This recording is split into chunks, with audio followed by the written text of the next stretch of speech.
On vous prépare quelque chose de très intéressant. Je sais que vous en serez très ravis. Nous avons reçu beaucoup de messages,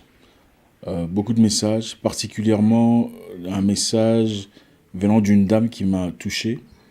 Et je pense qu'il est important que je réponde. J'ai reçu des messages similaires venant des dames et je vais saisir cette opportunité pour répondre, espérant que beaucoup en tirent une leçon ou une réponse. Je ne dirai pas exactement qu'est-ce qui a été dit, je ne présenterai pas les particularités de chaque message, mais je suis convaincu que pas seulement elle en tirera une leçon, beaucoup d'autres dames pourront par la suite en tirer quelque chose.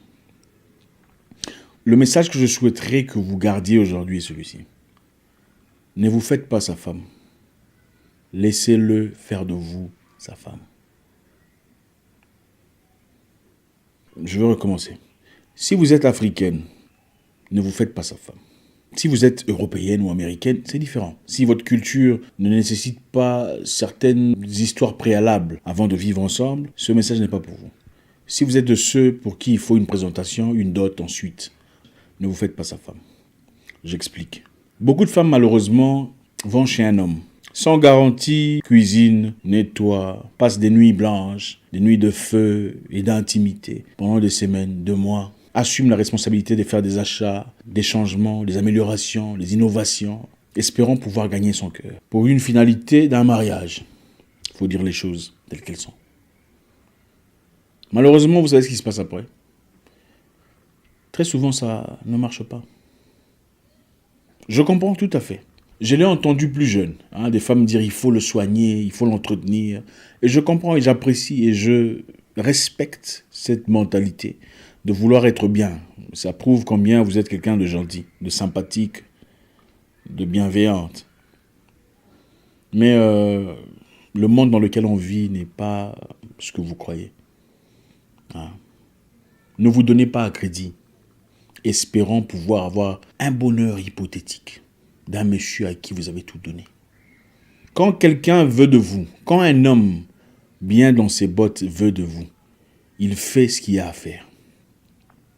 Ne partez pas chez lui vous faire sa femme. Si monsieur n'a même pas fait de présentation chez vous, il n'a jamais vu vos parents, il n'a pas de absolument rien du tout et vous allez vous installer, espérant que voilà, il va s'activer et tout ça, je vais le motiver. Oui, il y a eu des cas où c'est arrivé.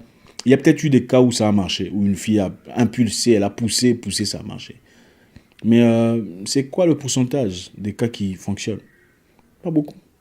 Quand vous allez dans une boutique, vous dites je vais d'abord emmener l'habit avec moi. Si les gens apprécient, ensuite je paierai, ou bien vous payez l'habit avant de l'emmener. Pourquoi pensez-vous une personne qui profite des choses que vous lui donnez fournira un effort pour aller à un niveau supérieur? Vous trouvez un homme qui apparemment a une femme. Il vous dit clairement j'ai une femme, mais je ne l'aime pas. Ou on traverse un moment difficile. Et directement, vous tombez du haut de votre conscience intellectuelle. Oh, qu'est-ce qu'il est génial. Il est quand même honnête. Il m'a dit la vérité. Il m'a dit qu'il était marié. S'il ne m'aimait pas, il ne m'aurait pas dit.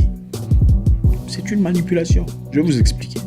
Les hommes savent, en tout cas les hommes intelligents, quand ils sont mariés, ils savent qu'il faut te dire qu'il est marié. Pourquoi? En te disant qu'il est marié, premièrement, tu le trouves honnête. En te disant ensuite qu'il n'est pas heureux, tu le trouves encore plus honnête. Sinon, il n'aurait pas eu besoin. Pourquoi aurait-il besoin de te dire qu'il était marié? S'il voulait vraiment te tromper ou te mentir. Troisièmement, en te disant qu'il est marié, c'est une façon de préserver sa maison. De t'empêcher calmement de l'appeler à des moments tardifs. Parce que tu sais qu'il est marié. Un homme moins intelligent te dira « je ne suis pas marié ». Mais finalement, tu découvriras qu'il est marié. Ensuite, tu le quitteras. Un homme intelligent, un bon manipulateur, te dira « je suis marié ». Mais ça ne marche pas entre nous. C'est toi que je veux. J'aurais dû te rencontrer plus tôt. Si je t'avais dans ma vie, si j'avais la chance de te rencontrer 1 an plus tôt. C'est la même musique. Pourquoi un homme marié veut de vous? Un homme marié veut de vous, c'est pas parce que vous avez tout ce que l'autre n'a pas. C'est simplement parce que vous avez les choses qu'il manque chez lui à la maison. J'explique. Chez sa femme, la femme qu'il a épousée. Chez la femme qu'il a épousée, il a trouvé tout ce qu'il désirait, à 80%. Donc, gentillesse, sympathie, tout ça, travail, allure et tout le bazar. Peut-être chez toi, il a trouvé la folie que l'autre n'a pas.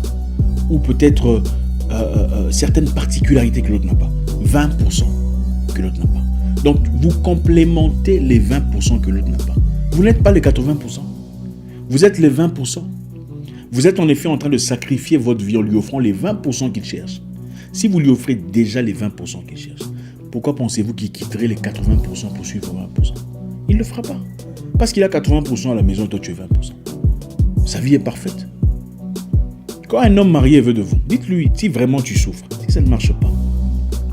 Tu sais comment me trouver. Quitte. Quitte et viens faire les choses correctement. Ne vous faites pas sa femme. Laissez-le faire de vous sa femme. Vous verrez beaucoup de femmes sauter les étapes. Vous verrez ici des femmes qui tombent enceintes.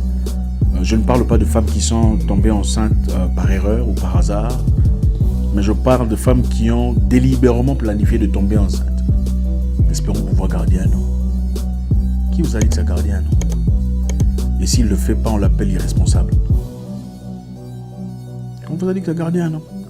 Ça ne marchera pas. S'il veut vraiment de vous, alors respectez la procédure normale. Vous n'êtes pas américaine, vous n'êtes pas européenne. Vous l'êtes peut-être par papier, mais en réalité, votre réalité est différente. Si vous voulez vraiment qu'un homme fasse ce qu'il a à faire, ne le donnez pas ce qu'il cherche. Croyez-moi, un homme sait déjà ce qu'il veut. À partir de quelque temps, à partir du moment où il a passé du temps avec vous, il sait si c'est vous ou pas. Vous n'avez pas besoin de fournir d'efforts, de traverser la frontière, d'envoyer un colis au Liban pour vous faire accepter ou pour vous faire considérer. Absolument pas. Les hommes savent. C'est vrai, pour les femmes, c'est différent. Quelquefois, les hommes ont besoin de prouver qu'ils sont à la hauteur. Mais un homme, c'est quand il te regarde, il sait celle-là, c'est oui. Ou celle-là, non. Ne faites pas de vous sa femme. Laissez-le faire de vous sa femme. N'allez pas chez lui faire des travaux. Investissons votre temps, votre avenir, espérons pouvoir avoir un mariage. Si vous vous gardez, vous vous préservez, vous restez à la maison. Vous vivez votre vie comme il le faut. Si monsieur veut vraiment de vous, il ira voir vos parents. Il s'activera à faire les choses nécessaires pour faire les choses correctement. On dit l'homme ne change pas. L'homme change seulement pour une femme, une seule. Celle qu'il aime. Ne faites pas de vous sa femme. Laissez-le faire de vous sa femme. Écoutez, on a vu des hommes mariés quitter leur famille, quitter leur épouse, quitter les enfants. 5, 6, 8 pour aller chercher une dame là quelque part. Parce que c'est ce qu'il voulait. Et celui-là vous dit, ah non, j'attends seulement le moment opportun. Tu vois, les enfants, je suis en train de m'apprêter. Ce sont des histoires. Ce sont des histoires. C'est parce que vous avez permis à ce qu'il ait accès à ce qu'il veut, à ce qu'il cherche. Il a auprès de vous les 20% qui manquent à sa bonne réalité. Et du moment qu'il vous garde un peu, vous offre des moments de splendeur, de bonheur, ça va, vous êtes contente, vous n'êtes pas trop fâché. Il n'a pas besoin de changer sa situation. C'est un changement drastique. Quitter une femme avec qui on a été, on a fait 8 enfants, 9 ou 4, 5 pour venir avec vous. La clé est très simple et beaucoup de religions en parlent d'ailleurs. Préservez-vous, faites les choses correctement. S'il veut un enfant avec vous, dites-lui ouvertement, ah oui bien sûr, c'est génial, c'est une bonne idée. Moi aussi je veux porter tes enfants. Mais faisons les choses correctement. Il comprend que tu veux avoir des enfants, mais tu as un standard. Pas, ah oui, d'accord, alors non, attendez. Vous récoltez ce que vous s'aimez. Je veux qu'on vive ensemble. Ah oui, ce serait génial. Je veux aussi vivre avec toi. Ce serait un réel plaisir, tu sais. Mais faisons les choses correctement. Il comprend que voilà, tu veux bien, mais tu as un standard. La vie, quelquefois, n'est pas aussi compliquée que ça. Mais c'est nous qui la compliquons davantage. Espérant vivre un conte de fées dans un monde aussi absurde que celui-ci. Donnez-lui une tâche. S'il vous aime, il s'assumera. Il remplira la tâche. Mon petit message aujourd'hui à mes sœurs qui m'ont écrit. J'espère que vous avez tiré quelque chose. N'essayez pas de trouver des excuses pour lui. Il ne quitte pas sa femme parce que peut-être que voilà, tout ça. Non. Laissez-le faire de vous sa femme. Selon les procédures qu'il faut. Je vous souhaite une excellente soirée. J'espère vous parler encore très bientôt dans une nouvelle vidéo. Au revoir.